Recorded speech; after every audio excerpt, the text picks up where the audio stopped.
Ustaz, saya seorang wanita. Saya baru menikah. Suami saya ganteng dan pengusaha sukses. Teman-teman saya bilang, kamu adalah wanita yang beruntung dapat suami seperti itu.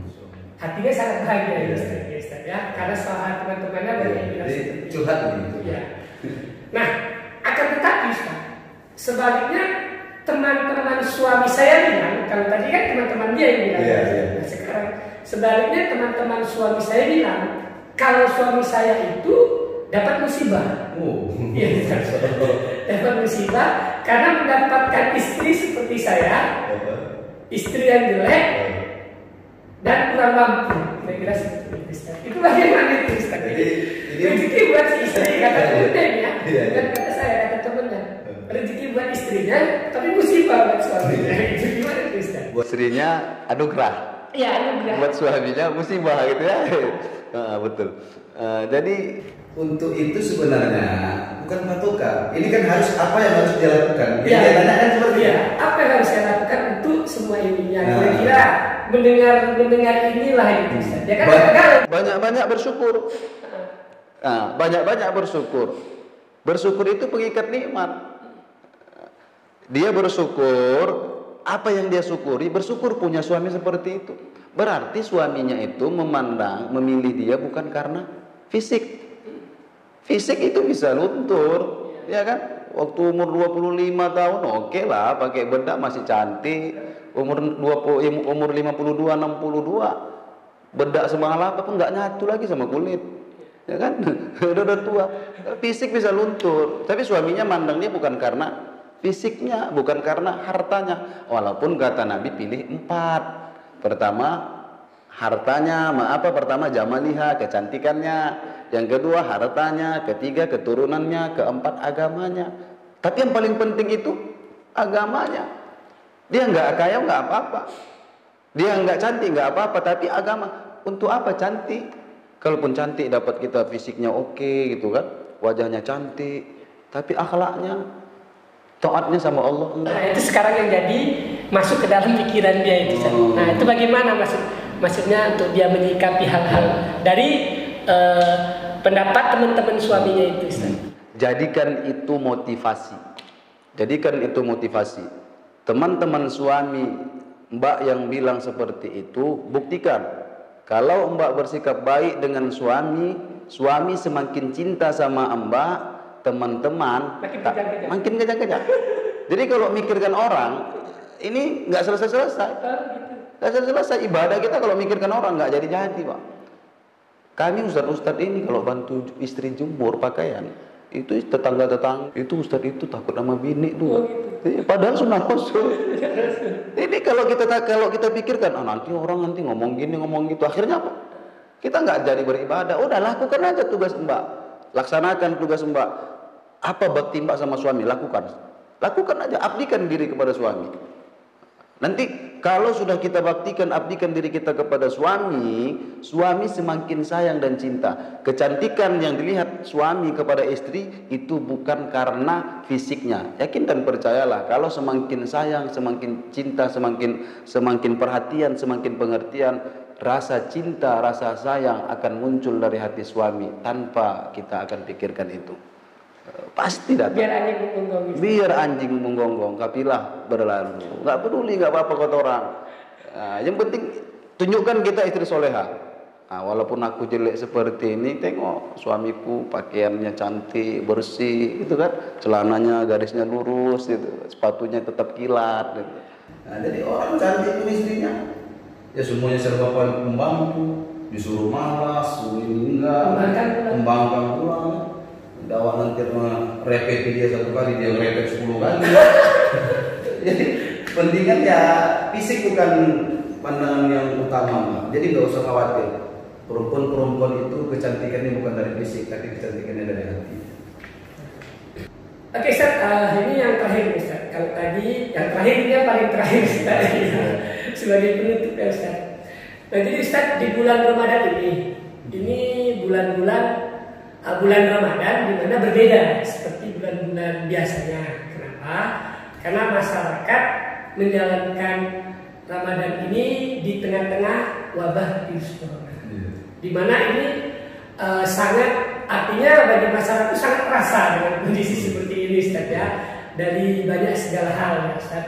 Nah, jadi banyak masyarakat yang mungkin merasa bulan Ramadan ini lebih susah secara ekonomi, ya, Ustaz. Pikirannya juga banyak yang galau kalau kita lihat, ya, Ustaz, ya, di medsos, dan banyak hal-hal lain lah yang versinya berbeda-beda yang kita temui di lingkungan kita masing-masing. Nah, jadi kita ingin Ustadz memberikan sedikit pesan kepada masyarakat luas kaum muslimin dan muslimat dimanapun berada, ya, Ustadz, menghadapi bulan puasa yang berbeda ini, di mana di tengah-tengah wabah virus corona. Bisa kita katakanlah sedikit motivasi lah, Ustadz, yang bermakna buat mereka. Silakan, Ustadz. Sahabat-sahabatku dan saudara-saudaraku yang dimuliakan Allah Subhanahu wa taala, kita tahu hari ini kita berpuasa dalam keadaan takut, dalam keadaan khawatir. Kita ibadah tidak seperti di bulan Ramadan yang lalu. Rasa kekhawatiran dan rasa ketakutan yang kita miliki hari ini itu hanya sedikit saja. Allah katakan di dalam Al-Quran, Bismillahirrahmanirrahim, walanabluwannakum bisyai'im minal khawf. Kami pasti akan menguji orang-orang yang beriman itu, kata Allah, dengan sedikit rasa takut. Jadi rasa takut hari ini itu masih sedikit. Belum ada apa-apanya dibandingkan nanti rasa takut. Ini dunia ketika kiamat Allah lululantahkan, air lautan tumpah ke daratan, gunung-gunung, gedung-gedung pencakar langit, bukit-bukit, semua terbang seperti kapas. Seperti kapas diletakkan di atas telapak tangan kita hembus. Begitu mudah terbang. Begitulah nanti keadaan bukit, gunung-gunung diterbangkan oleh Allah. Dan saat itu rasa takut luar biasa yang kita rasakan. Jadi rasa takut ini belum ada apa-apanya. Rasa takut nanti lagi di akhirat, di padang mahsyar. Matahari itu jaraknya dari kepala kita sejengkal. Nggak bisa nolong kita harta kita, enggak. Anak kita, jabatan nggak bisa nolong kita. Di saat itu kita hanya butuh pertolongan dari Allah Subhanahu wa taala. Dan rasa takut kita itu lebih luar biasa lagi dibandingkan rasa takut kita yang kita rasakan hari ini. Maka saudara-saudaraku yang dimuliakan Allah Subhanahu wa taala, ayo maksimalkan ibadah kita di bulan Ramadan ini. Maksimalkan sebaik-baiknya. Jangan pernah takut kita berlebihan daripada takut sama Allah Subhanahu wa taala. Lakukan ikhtiar kita, cuci tangan. Enggak apa-apa, lakukan ikhtiar kita. Udah lakukan ikhtiar, baru kita serahkan diri kepada Allah Subhanahu wa taala. Jangan juga sok-sok hebat. Kalau nggak karena corona ini, kalau mati itu nggak karena corona, aku tetap mati kok. Jangan sok hebat. Kita kalau adat andang harimau, itu kandang harimau, berani nggak lompat ke dalam? Disuruh lompat nggak berani, tapi ya lompat aja. Kalau kata Allah nggak mati, nggak akan mati, tapi nggak ada yang berani lompat. Nah itu juga seperti itu. Nah, kita jalan ke Medan, jalan kemana-mana, tiba-tiba azan zuhur. Kita singgah sepeda motor, kita letak di parkir, kuncinya kita biarkan di stang. Udah kita masuk ke masjid, terserahkan aja sama Allah. Ya Allah, ini keretaku, ini sepeda motorku, serahkan samamu ya Allah. Insya Allah saudara-saudaraku, keluar dari masjid sepeda motor pasti hilang.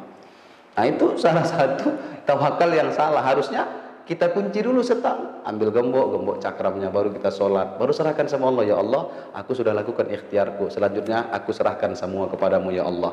Kalau hilang kereta, itu sudah ketetapan Allah. Namun kalau tidak hilang, berarti Allah masih sayang dengan kita, masih mau menjagakan harta kita. Jadi ayo saudara-saudaraku, tetap kita beribadah, jangan panik. Kalau kita panik, imun tubuh menurun. Kalau imun tubuh menurun, disitulah peluang COVID-19 masuk ke dalam tubuh kita. Makanya jangan terlalu panik, ayo lakukan aja ibadah kita. Ayo ikhtiar kita, keluar pakai masker, cuci tangan, ya. Kalau perlu mandi-mandi. Nah, jadi mungkin itu aja. Ingat, semua itu datang dari Allah. Inna lillahi wa inna ilaihi raji'un, dan pasti akan kembali kepada Allah. Yakin dan percayalah, bulan Ramadan ini kita manfaatkan berdoa kepada Allah. Di bulan Ramadan ini doa diijabah oleh Allah Subhanahu wa taala. Mudah-mudahan di antara kita umat Islam yang berdoa di bulan Ramadan ini ada doa kita yang diijabah oleh Allah dan menjadi sebab wabah ini segera Allah angkatkan. Amin ya rabbal alamin. Baik teman-teman, para penonton channel Alicia, itu tadi pengajian kita hari ini. Semoga saja apa-apa yang tadi disampaikan oleh Pak Ustadz bisa bermanfaat dan menambah ilmu buat kita semua. Saya ucapkan selamat menunaikan ibadah puasa. Wassalamualaikum warahmatullahi wabarakatuh.